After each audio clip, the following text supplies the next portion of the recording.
그래도 일본이 310대로 7위를 차지했는데 일본의 전투기 보유한 기종들이 거의 현재로서는 일본 항공자의 특징은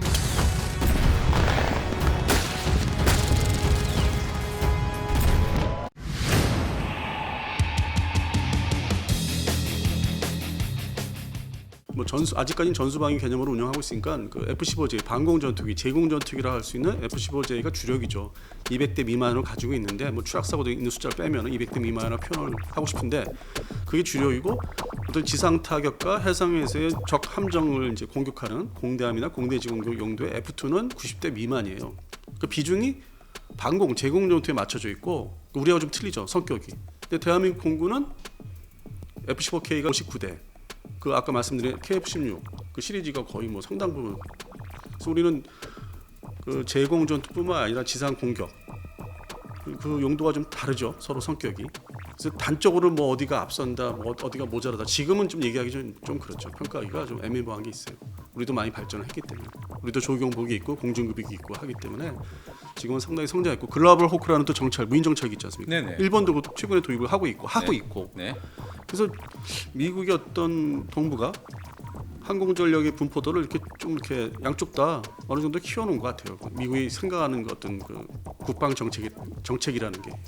그래서 뭐 우리가 앞선다, 일본이 앞선다 하기에는 좀 저기죠. 이제는 좀 함부로 얘기하기는 좀 그렇죠. 어쨌든 전투기의 질적 순위로는 일본보단 대한민국이 앞서고 있는 건 사실 아닙니까? 숫자상으로는 조금 더 앞서죠. 숫자 보유상으로는. 예. 그리고 이제 차후에 KF-11이 이제 생산 들어가면은 그 부분에서 어느 정도 이제 균형, 밸런스를 잡을 수 있다고 생각합니다. 자, 그럼 순위에서 5위권 안에 들었던 대한민국은 그렇다면 이 전투기가 양적으로 늘어났던 시기는 언제입니까?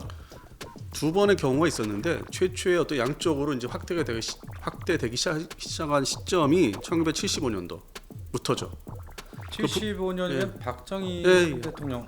뭐 자주국방이라고 해서 이제 우리 방산 정책이 수립되면서 국산 장비, 뭐 처음에는 물론 이제 카피 뜬 것도 있고 면허 생산은 이제 이어지지만은 사실 그때부터 시작이 된 거죠. 자주국방이라는 게. 그래서 그때 당시에 우리가 북한의 미그 21이 상당한 위협이었어요. 숫자를 많이 보유하고 있었고 베트남전 끝난 직후에서 그 위협을 알고 있었거든요. 공중전에서 좀 압도하는 측면이 있어서 근접 공중전에서. 그래서 우리 그 대응하기 위해서 F5EF 지금 소위 노전투기라고 얘기하는 거. 저번에 1월달에 우리 그 조종사 순직한 사고도 있었지만, 예, 그 전투기가 그 당시에 대량 도입을 이제 시작을 하죠. 그리고 82년도에 면허 생산품도 등장을 하고, 그게 하나의 이제 어떤 그 공군의 비행단, 전투 비행단의 이제 확대, 창설하는 계기가 됐죠. 새롭게 기존 부대에서. 그리고 다음에 2단계. 그러면 이제 질적으로 또 향상을 시켜야 되지 않습니까? 중간에 또 북한 공군 역시 미그 23, 그 다음에 미그 29로 도입했기 때문에 그걸 대응하기 위해서 1995년도에 최초의 면허 생산 전투기인 KF-16이 등장을 하죠. 그래서 그때부터 2004년까지 KF-16 전투기 면허 생산이 이제 140대까지 돼서 질적으로 이제 좀 우위에 서기 시작하죠. 그리고 이제 2005년도에 돼서야 이제 FX 사업에 의해서 F-15K 지금의 슬램 이글이죠. 네. 그게 1차 사업으로서 이제 40대가 도입이 되기 시작하고 또 2차 사업에서 20대가 또 도입을 되기 시작하고 그래서 2011년도 가면은 또 조기경보기를 도입을 합니다. 그러니까 우리가 이게 완전히 현대화되고 질적으로 크게 팽창하기 시작한 건 불과 뭐 10년 전부터라고 봐야 되겠죠. 그거를 이제 차근차근 쌓아왔지만은 결정적인 효과를 보기 시작한 거는 얼마 안 돼요. 그리고 또 이 주변국의 대응을 본격적으로 견제하기 위해서 이 F-35A가 들어오지 않습니까? 인수받기 시작한 게 2018년도부터죠. 그렇게 해서 지금 40대를 인수를 했는데 한 대는 최근에 이제 랜딩 사고 이제 긁어먹은 거. 그래서 그 숫자는 빼야죠. 슬라이딩한. 예, 그건 뭐 수리를 또 한다 하더라도 뭐 시간 많이 걸릴 거여서 그걸 일단 전력에서 빼고 39대를 가지고 있죠. 그래서 또 최근에는 2차 사업 해야 된다. 20대 더 도입을 해야 된다. 원래 목적이 뭐 최소 60대니까. 그래서 그 숫자가 이제 앞으로 있고. 그래서 F-35A를 전 세계에서 보유한 나라가 많지가 않기 때문에 상당히 강력한 이제 전력이 됐죠. 항공 전력이. 야, 그리고 또 이 대한민국의 바로 엊그제죠. 이 공군의 미래. 랜딩 기어를 집어넣고 네. 드디어 창공을 가로질렀던 KF-21 보라매. 근데 이 전투기가 좀 개인적인 이제 표현을 좀 하고 싶은 게 4.75 세대로 분류하고 싶습니다. 4.75. 네. 4.5도 아니고 5세대도 아닌 4.75. 지금 그 외형이 이제 스텔시하게 만들었잖아요. 외형이. 물론 그렇죠. 이제 뭐 그 입증을 하거나 테스트할 거는 아직 당장은 아닌데 차후에 블록 2 이상, 블록 3 가서는 이제 할 예정이기 때문에 그런 측면에서는 현재 4.75세대로 좀 보고 있습니다. 그 해외에서도 4.75세대로 부르기도 해요. 그 평가를 해주는 게 4.5세대 이상이다. 그래서 뭐 우리 대한민국 공군의 미래죠. 그 KF-21 보람의 전투기가. 그리고 수출 시장에서는 이제 F-50이 좀 팔리기 시작하고 이제서야 오랜 기간 기다렸지만 10년 이상 우리 공군에 배치된 이후로. 자, 그러면은 이 2위를 차지한 이 중국의 이 전투기의 질적 향상은 언제부터 시작된 겁니까? 정확히 뭐 1992년도에 그 Su-27 프랭커를 발주를 하면서 그러고 나서 그 이후에 이제 Su-30 그리고 그걸 카피 뜬 전투기들이 있죠. 그 J 시리즈들. 그렇죠. 예. 그리고 뭐 함재기 J15도 있고 그다음에 지금 최근에 J16도 나왔고 그래서 그 중국 공군이 보유하고 있는 플랭커 시리즈가 꽤 복잡해요. 그걸 그 한번 나중에 기회 되면 이제 설명드릴 건데 네네. 무슨 프라모델 하듯이 복잡해요. 근데 그냥 저는 통칭 플랭커 시리즈라고 합니다. SU35까지 포함해서 그 시리즈 개량형 시리즈니까. 그래서 그게 주력이에요. 현재로는. 그 연도는 1992년도인데 그 전에 이제 1989년도죠. 천안문 사태가 있었죠. 그때 그 시점 이후로 그 SU-27이 발주는 됐는데 소련이 붕괴되면서 발주는 됐는데 그 1992년에 이제 공표되고 도입을 할 것이다. 이걸로 이제 현대화를 할 것이다. 공표됐고 그것을 미국에서 이제 바라보면서 대만의 최소한의 전력을 혁신을 해야 되겠다. 교체해야 되겠다. 그게 이제 그 당시에 92년도 기준으로 대만 공군의 주력기가 우리 저번에 말씀드렸던 F104 과부 제조기. 그게 주력이었어요. 그 아주 노후 전투기가. 네. 근데 상대 그 중국 공군이 현대화되기 시작하니까 미국 정부에서 그 당시 아버지 부시가 이제 허가를 하죠. 야, 이거 안 되겠다. 밸런스를 잡아주기 위해서 F-16 AB형을 150대 팔자. 그 승인을 내죠. 그 절차를 밟아서. 아, 대만에. 예, 그러면서 동시에 프랑스가 이제 그걸 바라보다가 우리도 팔 수 있겠다 해서 끼어든 게 미라주 2000 60대. 아, 미라주. 예, 동시에 이제 중국은 이제 Su-27 플랭커 시리즈. 대만은 두 가지 전투기. F-16 A형, B형. 그리고 미라주 2000. 이게 두 종류죠. 중국이 하도 위협이 되니까 대만을 통해서 또 이렇게 자재를. 그러니까 뭐 그 양안에 밸런스를 잡아주겠다는 이제 의도는 있었죠. 그 당시 뭐 미국하고 중국하고 이제 관계는 좋았는데도 불구하고 이제 그런 전투기에 대한 거는 좀 서로 이제 경쟁을 시작했죠. 그 당시에는. 당시 대만은 자국산 전투기가 없었습니까?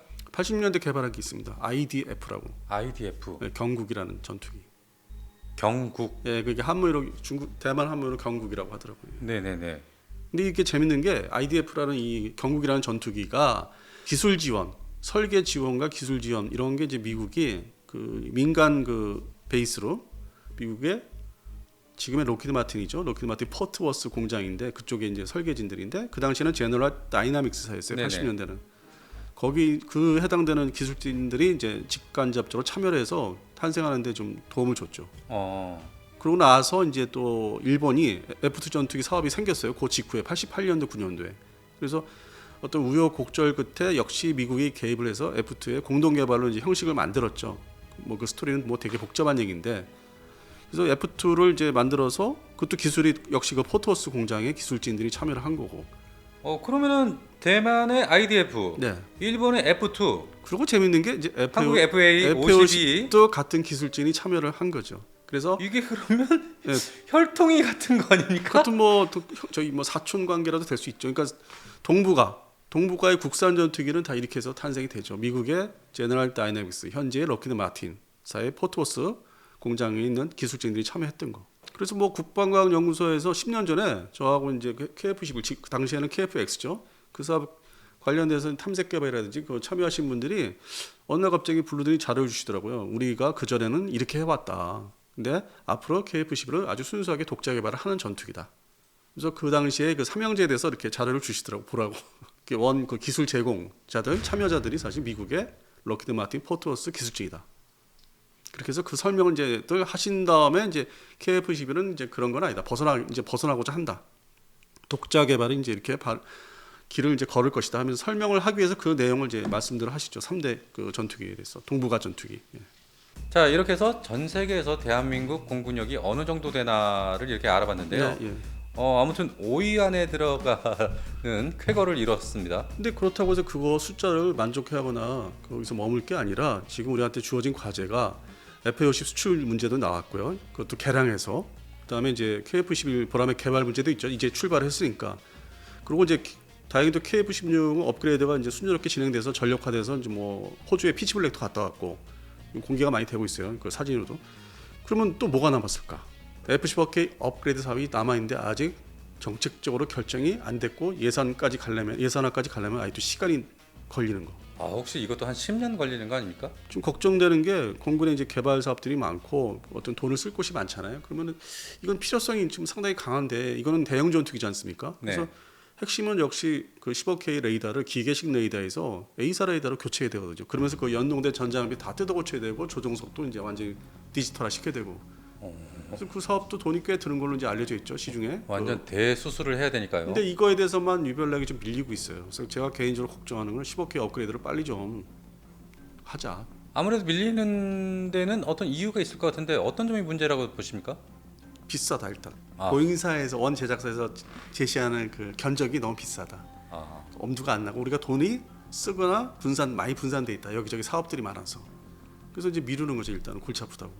그래서 이거 문제를 어떻게 해결해야 되는데 예산은 뭐 공군 예산을 증액을 해야 되는데 각군의 어떤 그 지분 관계 돈 써야 되는 게 뭐 육군도 중요하고 해군도 중요하기 때문에 그 분배를 다시 어떻게 조정을 해야 될지에 따라서 그러면 좀 순조롭게 하려면 증액을 해야 되는데 지금 요즘 분위기 봐서는 과연 증액이 될까 그게 걱정이죠. 물론 이제 KF-12는 원래 예정대로 갈 것이고 개발이 거기다가 이제 또 이제 수출 문제가 있어서 F-50 이것도 개량을 해야 된다고 그러잖아요. 근데 공군은 좀 그런 돈 문제 때문에 적극 나서지를 않아요. 업체에서 좀 돈을 니들이 쓰면 안 되냐 좀 그런 입장이에요. 아. 그러다 보니 그러면 이제 그 문제만 있느냐? F-35A 또 추가 도입 20대가 있잖아요. 그것도 돈 써야 되잖아. 스텔스 전투기. 네네. 원래 계획한 거니까. 그러면 이건 4세대, 4.5세대 뭐 이렇게 범주죠. 그럼 이걸로 또 마무리되나요? 문제가 되나? 문제가 마무리되는 게 아니잖아요. 또 뭐가 있을까요? 노후 전투기 처리가 있잖아요. 노후 전투기. 그럼 노후 전투기가 100여 대인데 F4E하고 F5. 그럼 거기에 조종사들이 있고 부대가 있지 않습니까? 이걸 어떻게 전환을 시킬 건지, 어디 재배치나 어떻게 할 것인지. 그게 무조건 없앤다고 될 일은 아니거든. 그러면 지금 이제 내년부터 뭐 양산 배치된다는 중고도 무인기 문제도 있어요. 그러면 그 무인기 부대로 보낼 것인지. 하여튼 뭐 복잡해 그것도 지금 서로 이렇게 조정하려면은. 그래서 단순히 전투기가 노후 전투기 뭐 아니면 그 전투기 개량 사업이라는 게 뭐 이렇게 단어처럼 간단한 문제가 아닙니다. 지금. 네, 어쨌든 대한민국이 전 세계 전투기 순위, 항공력 순위에서 4위를 차지했는데 아직 그래도 갈 길은 멀다. 그래서 그 결론이네요. 뭐 이제 우리 슈퍼서지 PD님한테 부탁드리고자 하는 거는 네. 다음 편에 한 번 더 시간을 따로 내주시면은 대한민국 공군이 지금 왜 노후 전투기 쉽게 못 버리나 그런 문제, 오, 좋습니다. 조직 문제, 네. 이 조직 관리를 이렇게 양적인 팽창을 이제 오랜 기간 75년부터 해왔는데 이걸 공군은 줄일 수 없는 거죠. 자기 조직 관리도 해야 되고 유지해야 되니까. 그래서 그 문제를 한번 제가 다뤄보고 싶습니다. 아, 좋습니다. 좋습니다. 디펜스 타임즈의 안승문 대표님이 하자고 하면 저는 무조건 고입니다. 그래서 뭐 그거에 대한 어떤 그 배경은 제가 이제 공군 자료를 좀 이렇게 입수한 게 있어서 네네. 그걸 토대로 좀 말씀드리고자 합니다. 네. 자, 그 부분 그럼 아이템 꼭 한번 하기로 하고요. 예, 예. 제가 또 오늘 이 공군력 순위를 해봤으니까 또 궁금한 게 뭐냐면은 바로 대한민국의 전 세계 해군력 순위는 어떻게 될지 제가 몹시 궁금하거든요. 그러니까 제가 입수하고 수집한 자료에 하면은 해군력도 대단합니다, 우리. 대단합니까? 혹시 몇 위 네. 정도? 전 세계 이제 150여 개 국가 중에서 이제 공군력은 그렇고 해군력은